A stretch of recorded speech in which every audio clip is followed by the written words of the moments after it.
Bonjour et bienvenue dans le clin d'œil bien-être.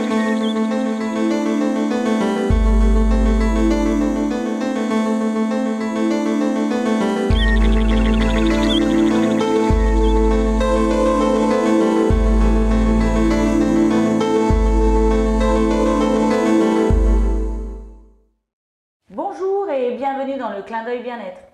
Bonjour Martine. Bonjour Gladys. J'aimerais savoir s'il faut encore de nos jours purger les enfants. Mais oui, bien sûr, les médecins ont tendance un petit peu à l'oublier. Ouais.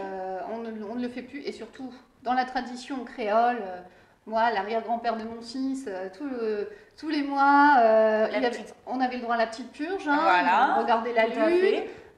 Il cassait la papaye, donc avec du lait de papaye, les fleurs de papaye, D'accord. de l'ail, etc. Enfin, chaque famille avait un petit peu ses petits remèdes pour purger, pour les vers.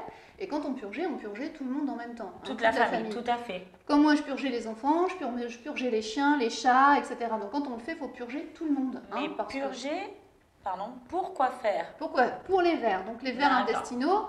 Hein, il y a différentes variétés de vers, les ascaris, le ténia, si on mange de la viande de porc qui est mal cuite, on peut être atteint du ténia, etc. Même si tous ces animaux sont vérifiés et en fait vus par des vétérinaires, etc. Il n'empêche que si vous touchez la terre, les enfants aujourd'hui à la crèche jouent dehors, sont beaucoup plus au contact de la terre que les petits Parisiens, et c'est pas pour ça qu'il ne faut pas les purger. Donc oui, bien sûr, la purge est nécessaire. Donc demandez à votre pharmacien, c'est sans ordonnance. Une fois par mois, une fois par an?